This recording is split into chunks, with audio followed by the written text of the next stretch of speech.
In late January, the brutally cold temperatures of a Chicago winter drove me into the arms of the Caribbean island of St. Lucia, where I was to rendezvous with schooner Blue Clipper for a 7-day excursion south into the Grenadine island chain. Blue Clipper is 144 feet with 140 gross ton displacement. It can accommodate up to 12 passengers and has a complement of 10 professional crew. Meals are provided while on board, and alcohol is available for an extra charge.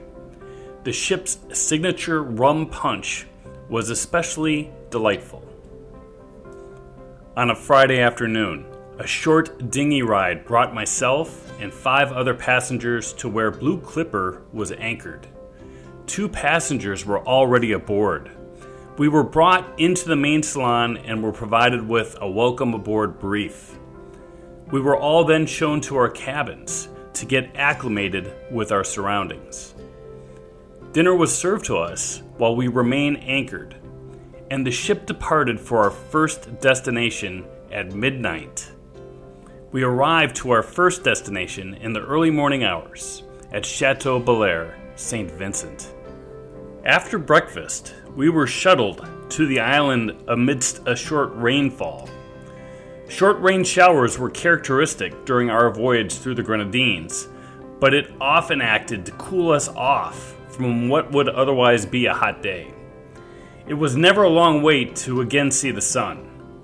We passengers proceeded on a short hike toward what was billed as some spectacular waterfalls. We crossed a bamboo bridge across some fast-moving water downstream from the falls, and then arrived at the extremely scenic and tall lower waterfall.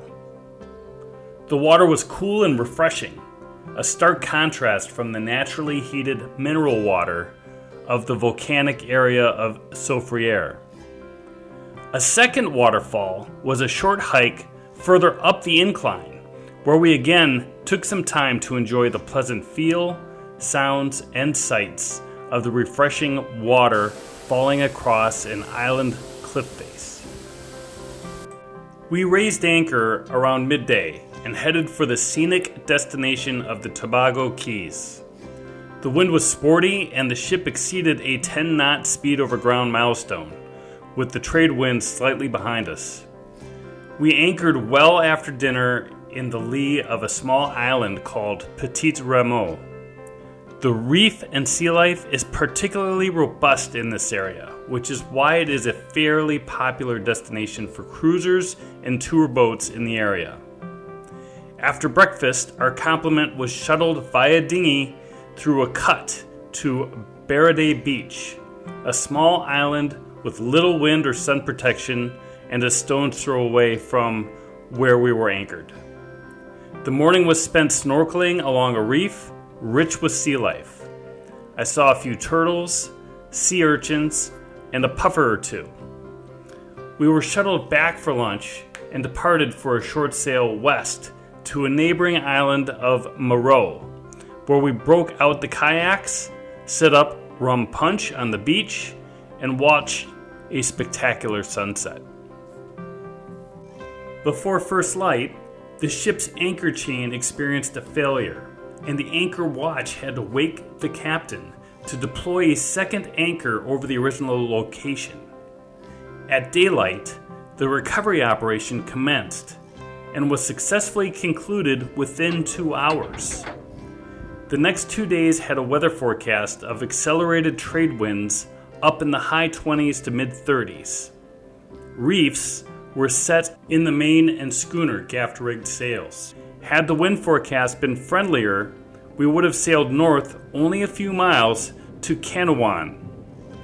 As it was, the captain thought it better to knock out a longer leg on this day and stay in the shelter offered by the island of Bequia through the following day. We arrived and dropped anchor after dinner in 25-knot plus winds. The anchor watch that night remained extremely vigilant. I found Bequia to be a very sailor-friendly anchorage. There were a large number of chandleries, sailmakers, and hardware stores given the size of the island. The harbor was free to anchor in, but also had many mooring balls for around $15 per night. The town was very walkable, and some inviting hikes were available around the island. Chatting in local establishments confirmed numerous sailors enjoyed the location and prolonged their stays. A floating bar was available in the harbor, which was novel and fun. Some passengers and crew enjoyed sundown at that location.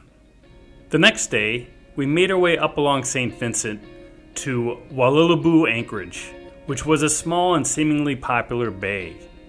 The wind was still a bit sporty, and the reefs were left into the sails.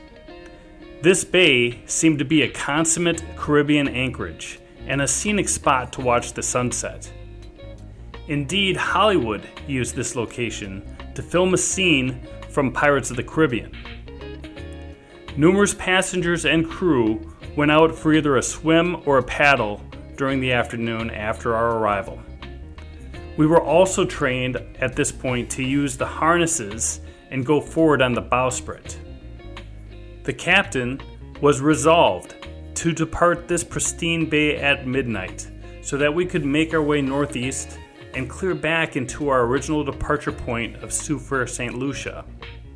The reefs were shaken out from the sails, and we had all sails up as we proceeded north to windward.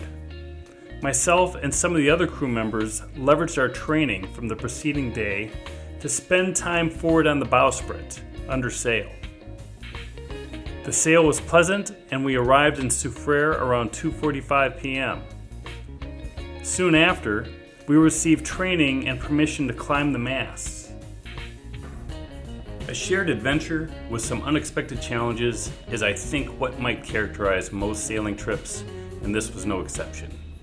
The opportunity to jump into a berth on a tall ship and spend a week to explore an unfamiliar territory with fellow sailors and travelers is my kind of fun.